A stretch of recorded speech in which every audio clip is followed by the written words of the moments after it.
Hello दोस्तों, कैसे हैं आप लोग। स्वागत है आपका पेगासस लर्निंग एकेडमी में।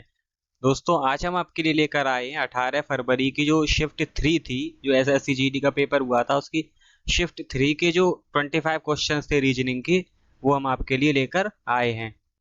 तो अब एसएससी जीडी का पेपर आने ही वाला है, तो हमारी कोशिश है कि हम ज़्यादा से ज़्यादा प्रीवियस ईयर्स आपके लिए ला सकें, जिससे कि आप उनसे रिवीजन करके आप समझ सकें कि जीडी लेवल पे एसएससी किस तरह के क्वेश्चन पूछता है। तो चलिए देखते हैं अपना पहला क्वेश्चन क्या है हमारा। इस क्वेश्चन में हमसे कहा है कि जिस तरह सी जी ई आई एक्स टी वी आर से रिलेटेड है, उसी तरह एफ जे एच एल किससे रिलेटेड होगा। इन चारों ऑप्शन में से किससे रिलेटेड होगा। देखते हैं पहले हम कि सी जी ई और आई, और ये रिलेटेड है एक्स टी वी और आर से। हम देख रहे हैं कि ये जो है ये एक दूसरे के अपोजिट लेटर्स हैं। यानी कि इन दोनों के जो प्लेस वैल्यू का सम होगा, जैसे कि इसका 3 है और इसका 24 है, तो ये 27 हो जाएगा प्लस करके। इसी तरह ये सभी जो हैं ये अपोजिट लेटर्स हैं। तो उसी तरह एफ जे एच और एल। तो एफ का होता है यू, जे का होता है क्यू, एच का होता है एस और एल का होता है ओ। तो यानी हमारा जो राइट आंसर होगा वो होगा यू क्यू एस ओ, जो कि हमें दिया है ऑप्शन बी में। चलिए देखते हैं नेक्स्ट क्वेश्चन। तो नेक्स्ट क्वेश्चन में हमसे कहा है कि जो फिगर दिया है एक्स, इसमें एक आकृति बनाई गई है। तो ये जो ट्रांसपेरेंट सीट है, स्क्वायर ट्रांसपेरेंट सीट है, और हमसे कहा कि जो डॉटेड लाइन है, अगर इस पे से ही आकृति बनाने के बाद इस कागज को मोड़ दिया जाए तो ये किस तरह का दिखाई देगा। तो हम जानते हैं कि जब इसे मोड़ देंगे तो ये लाइन यहाँ से इस तरह आएगी, ये एरो इस तरह जा रहा होगा, ये जो गोला है, ये जो जीरो है, ये इस तरह इसके ऊपर आ जाएगा।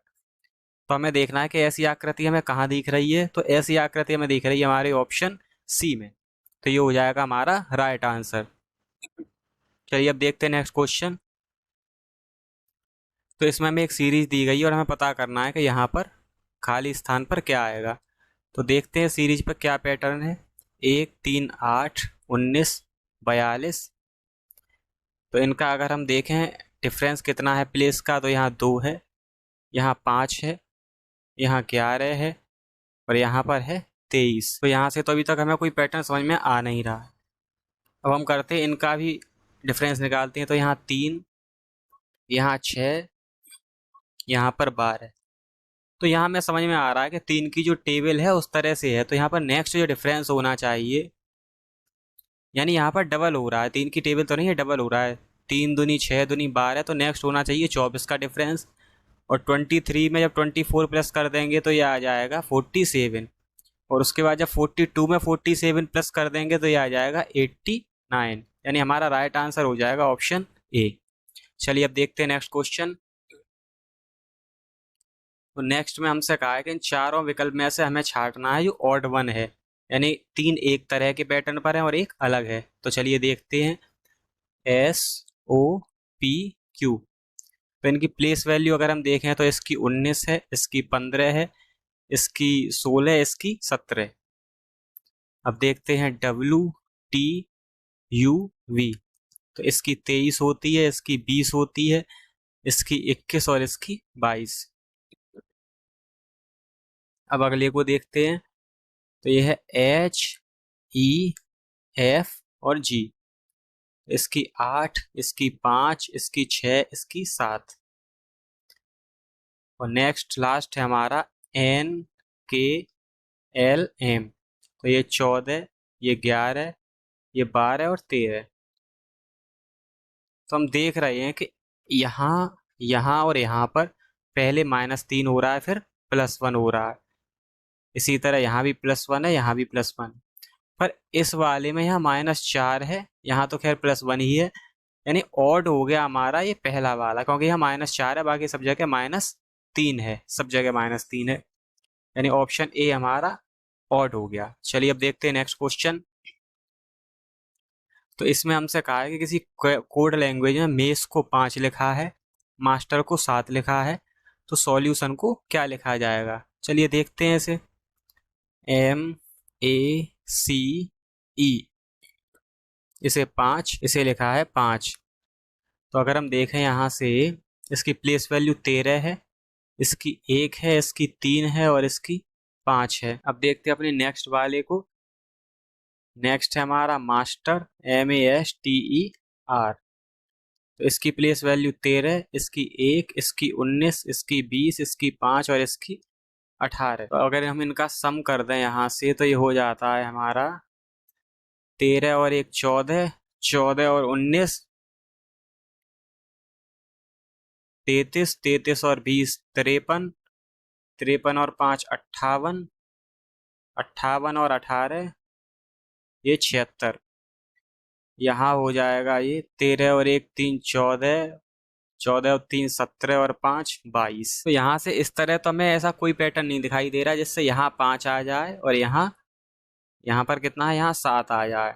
पर हाँ एक चीज़ जरूर है कि इसमें 4 लेटर्स हैं तो +1 करके 5 लिख दिया, और इसी तरह यहाँ पर 6 लेटर्स हैं तो +1 7 है। तो इसी तरह अगर हम सॉल्यूशन में देखें तो इसमें 1 1 2 3 4 5 6 7 8 8 लेटर्स हैं, जब +1 कर देंगे तो ये हो जाएगा 9।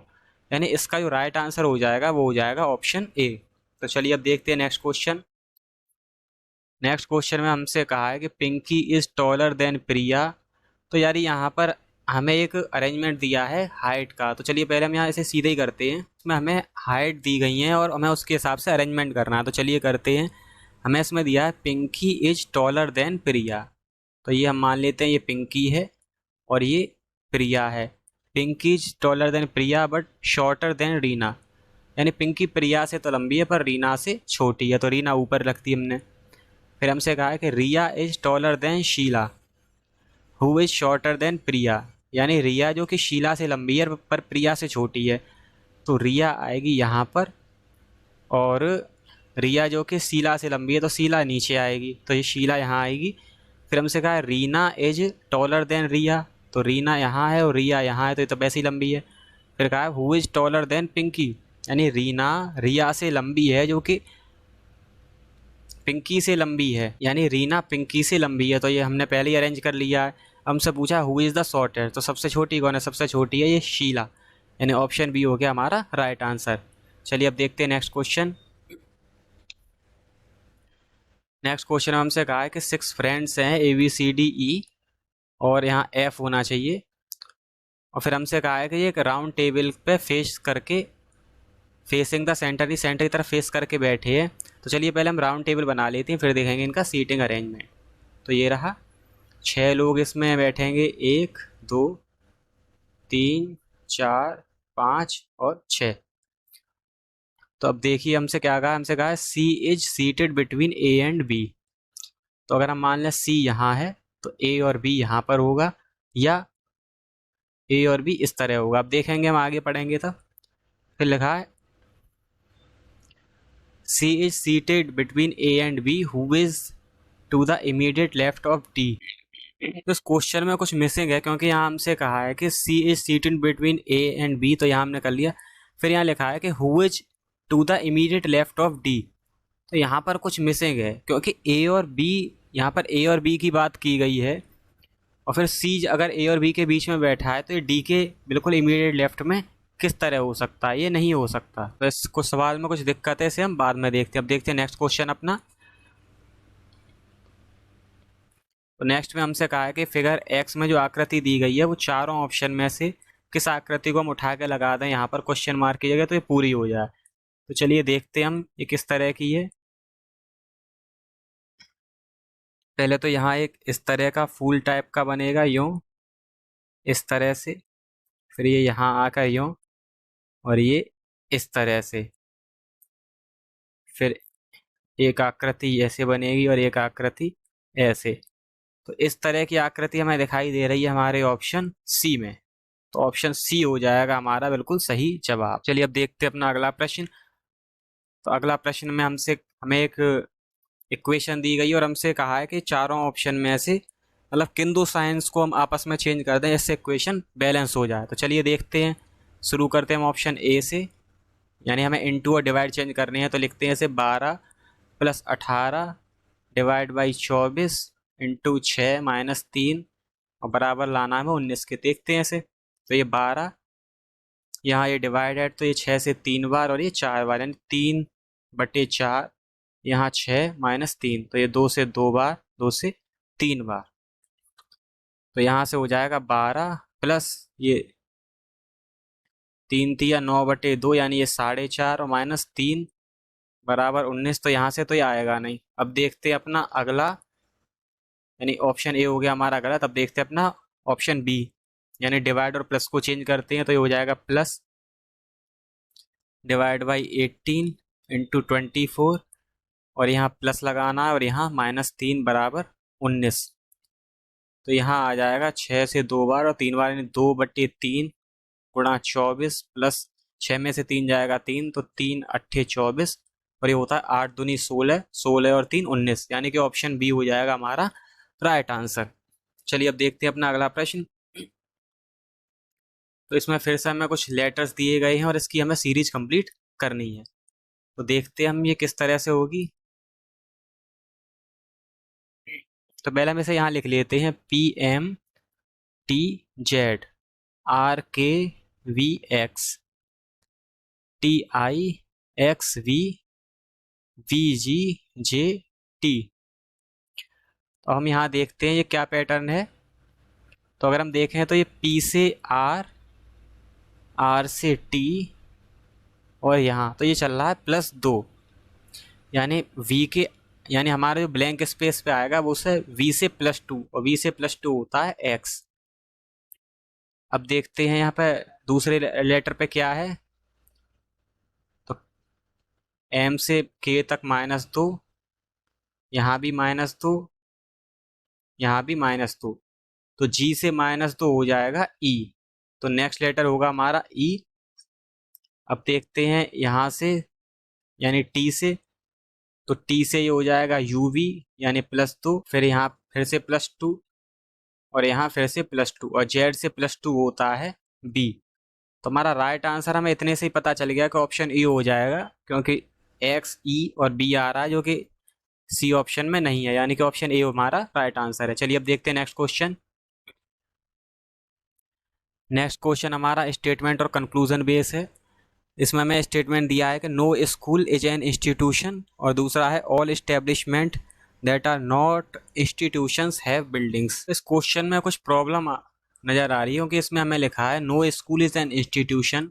तो अगर हम डायग्राम बनाएं, ये स्कूल मान लें, तो इसका स्कूल और इसका इंस्टीट्यूशन के साथ नो का रिलेशन है। फिर हमसे कहा है all establishment that are not institutions have buildings, और फिर हमसे कहा है कि all establishment that are not institutions have buildings. तो इसे हम वेन डायग्राम से नहीं दर्शा सकते, क्योंकि यहाँ शायद एक स्टेटमेंट मिस हो गया है, तो इसलिए इस क्वेश्चन को हम देखते हैं बाद में। चलिए अब देखते हैं नेक्स्ट क्वेश्चन। तो यहाँ पर हमें एक स्टैंडिंग अरेंजमेंट दिया है, रैंकिंग ऑर्डर वाला क्वेश्चन है ये। तो चलिए इसे देखते हैं, हमसे क्या कहा है। 6 लोग दिए हैं, PQRS T और U, और उनकी स्टैंडिंग पोजीशन दी है। तो चलिए पहले एक लाइन बनाते हैं, और जो आगे होगा उसे ऊपर और जो पीछे होगा उसे नीचे लिखेंगे। यहाँ 6 प्लेस बनाते हैं हम इस तरह से, 1 2 3 4 5 6। अब देखते हमसे क्या कहा है। हमसे कहा है कि Q P से जस्ट आगे है, तो चलिए Q को यहाँ रखते हैं और P को यहाँ। फिर हमसे कहा है कि S T से जस्ट पीछे है, तो T को यहाँ रख देते हैं और S को यहाँ। फिर हमसे कहा है U is not near R, यानी U R के नियर में नहीं है, जो Q से 2 पर्सन से सेपरेट है, यानी R और Q के बीच में 2 पर्सन होने चाहिए। तो एक यहाँ पर, एक यहाँ पर, और फिर R, या फिर Q के बाद में P है, एक पर्सन यहाँ पर और यहाँ पर R होना चाहिए। तो चलिए इसे देखते हैं। इस तरह से हो सकता है कि अगर R यहाँ ले लें, उसके बाद में T और S ले लें, फिर Q, फिर P और फिर U। तो अब देखते हैं हमारी सारी कंडीशंस फुलफिल हो रही हैं या नहीं। हमें दिया है Q is just ahead of P, तो ये ठीक है, Q P से जस्ट अहेड है। S T के जस्ट बिहाइंड है, तो ये कंडीशन भी फुलफिल हो गई। फिर U R के पास में नहीं है, तो U R के पास में नहीं है। फिर हमसे कहा है कि who is separated from Q by 2 person, यानी R Q से 2 पर्सन और सेपरेटेड है। तो सही बात है, बीच में इसके 2 पर्सन है, यानी हमारी जो राइट कंडीशन होगी वो इस तरह से होगी।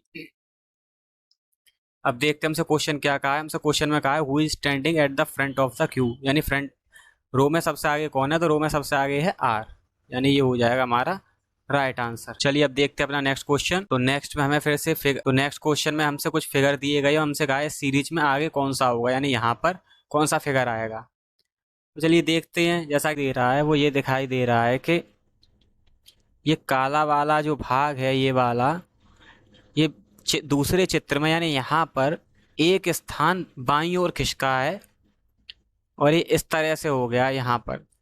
उसके बाद में अगले चित्र यानी सी में ये यहाँ आ गया, यानी 2 स्थान खिसक गया है। उसके बाद में डी में ये 1 स्थान खिसका है और अगले यानी 5वें चित्र में ये इस तरह से 2 स्थान खिसका है। यानी इसके बाद जो चित्र होगा उसमें ये यहाँ पर आएगा इस तरह से, और इस तरह के चित्र में दिखाई दे रहा है बी और सी। अब हमें इन दोनों में से छांटना है। तो चलिए अब देखते हैं इसका जो ये ऊपर पूरा एक खुला हुआ है पूरा मुंह, इसमें बीच में लाइन नहीं है, ये अगले चित्र में यहाँ है। उसके बाद में और इसे 90 डिग्री घुमाया है तो यहाँ फिर ऊपर, यानी अगले चित्र में ये खुला हिस्सा जो है वो इस तरह से आएगा और ऐसा खुला हिस्सा में दिख रहा है ऑप्शन सी में, क्योंकि बी में यहाँ पर एक बीच में लाइन है, यानी हमारा राइट आंसर हो जाएगा ऑप्शन सी। चलिए अब देखते हैं अपना अगला प्रश्न। अगले प्रश्न में हमसे कहा है कि ये चारों में से 3 एक जैसी हैं और एक अलग है। तो चलिए एक अलग हम छांटते हैं, वो किस तरह से होगी। तो जैसा कि हम जानते हैं कि 73, 23 और 53 ये तो प्राइम नंबर्स यानी अभाज्य संख्या है, जबकि 33 3 और 11 से विभाजित हो जाती है, तो ये अलग हो जाएगी। चलिए अब देखते हैं अपना अगला प्रश्न। अगले प्रश्न में हमसे कहा है कि जिस तरह हार्ट वेन से रिलेटेड है उसी तरह रिवर किस से रिलेटेड होगा। तो जिस तरह हम जानते हैं कि जिस तरह हार्ट में जो ब्लड लाती ले जाती हैं वो वेन्स ले जाती हैं, उसी तरह रिवर में जो पानी ले जाती हैं वो इसकी सहायक नदियां ले जाती हैं, यानी ट्रिब्यूटरीज। तो हमारा राइट आंसर हो जाएगा ऑप्शन सी। चलिए अब देखते हैं अपना अगला क्वेश्चन। अगले क्वेश्चन में हमसे कहा है कि वुमेन, मदर्स और इंजीनियर्स को दर्शाने वाला सही डायग्राम कौन सा होगा। तो इसका जो सही डायग्राम होगा वो होगा ऑप्शन ए, क्योंकि सभी जो मदर्स हैं वो तो वुमेन्स होंगी और उनमें से कुछ मदर्स और वुमेन्स ऐसी भी होंगी जो इंजीनियर्स होंगी, तो ये इंजीनियर का हो गया। तो हमारा राइट आंसर हो गया ऑप्शन ए। चलिए अब देखते हैं नेक्स्ट क्वेश्चन। नेक्स्ट में फिर से छांटना इन चारों में से एक जो अलग है। तो इनमें से जो एक अलग है वो है हमारा स्पेन, क्योंकि रोम जो है इटली की राजधानी है, पेरिस फ्रांस की और लंदन इंग्लैंड की, लेकिन स्पेन खुद में एक देश है, तो ये हो जाएगा हमारा अलग, ऑड वन आउट। अब देखते हैं नेक्स्ट क्वेश्चन। नेक्स्ट क्वेश्चन में हमसे स्टेटमेंट और कंक्लूजन बेस है। हमसे कहा है पहला स्टेटमेंट में कि ऑल कप्स आर मग्स, दूसरे में ऑल मग्स आर यूटेंसिल्स। तो चलिए क्योंकि हम इसे वेन डायग्राम से करेंगे तो बनाते हैं। इस तरह से चित्र बनेगा। फिर से एक और, क्योंकि 2 ऑल के रिलेशन हमें दिए हैं। अब हम इसमें देखते हैं किस तरह से। जब हमसे कहा है कि ऑल कप्स आर मग्स, तो अगर ये कप्स है तो ये मग्स होंगे क्योंकि सभी कप मग्स में आ गए। फिर हमसे कहा है कि ऑल मग्स आर यूटेंसिल्स, तो सभी मग्स आ जाएंगे यूटेंसिल्स में। चलिए अब देखते हैं हमसे कंक्लूजन में क्या कहा है। कंक्लूजन में हमसे कहा है कि ऑल कप्स आर यूटेंसिल्स, तो सही बात है, ये सभी के सभी जो कप हैं यूटेंसिल्स में हैं, तो पहला कंक्लूजन सही है। दूसरा है सम यूटेंसिल्स आर कप्स, तो यूटेंसिल्स तो ये पूरा है और यूटेंसिल्स का ये वाला जो हिस्सा है ये कप है, यानी हमारा ये भी ठीक है। तो हमारा जो राइट आंसर हो जाएगा वो हो जाएगा option C, both conclusion 1 and 2 follows. चलिए अब देखते हैं नेक्स्ट क्वेश्चन। इसमें हमसे कहा है कि जिस तरह टाइम क्लॉक से रिलेटेड है उसी तरह डिस्टेंस किससे रिलेटेड होगा। तो हम जानते हैं कि टाइम को हम मापते, टाइम को हम क्लॉक में देखते हैं, तो उसी तरह डिस्टेंस को हम, इस तरह टाइम को हम क्लॉक में मीजर करते हैं, उसी तरह डिस्टेंस को हम किलोमीटर्स में मीजर करते हैं, यानी हमारा ऑप्शन ए हो जाएगा राइट आंसर। चलिए देखते हैं नेक्स्ट क्वेश्चन। तो नेक्स्ट क्वेश्चन में हमसे कहा है कि किसी कोड लैंग्वेज मदर को ये लिखा है तो थर्सडे को क्या लिखा जाएगा। तो देखते हैं मदर को कैसे लिखा है, MOTHER, तो इसे लिखा है OMHTRE, यानी ई और आर को यहाँ पर इस तरह से ये क्रॉस में इस तरह से करा है। तो अब देखते हैं थर्सडे को क्या लिखेंगे, THURSDAY, तो ये HTRUDSYA इस तरह से। तो हमारा राइट आंसर कौन सा हो जाएगा, हमारा राइट आंसर हो जाएगा ये पहला ऑप्शन HTRUDSYA। चलिए देखते हैं नेक्स्ट क्वेश्चन। नेक्स्ट में हमसे फिर से कहा है कि इसमें से हमें ऑड पेयर छांटना है। तो चलिए देखते हैं इसे। तो इस क्वेश्चन में अगर हम यहाँ पर जो दिया है इन वाली जो संख्या इनका आपस में गुणा करते हैं, जैसे 3 का 1 से, तो ये यहाँ पर 5 दिया है हमें, तो 3 एकम ये आता है 3।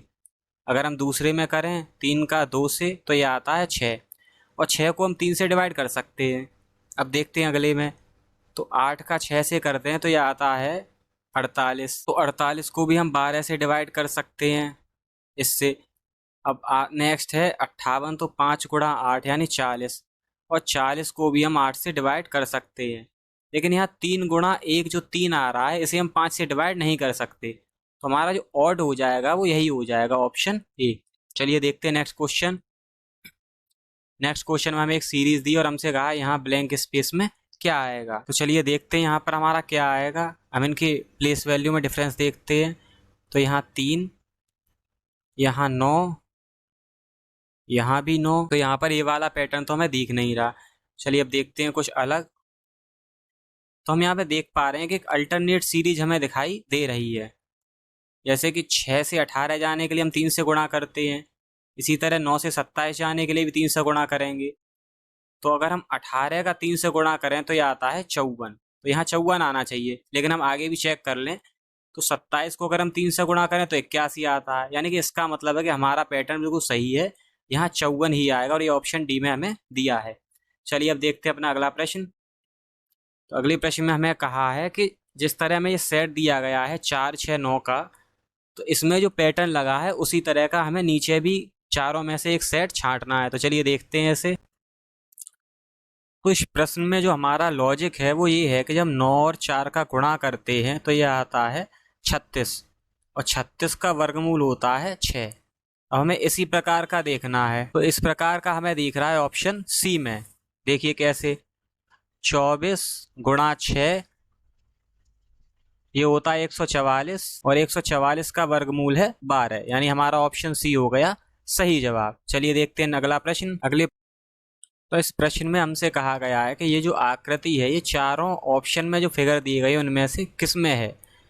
तो ये आकृति हमें दिखाई देती है फिगर सी में। देखिए किस तरह, ये यहाँ से इस तरह से, उसके बाद में ये यहाँ से ये, और फिर ये यहाँ से।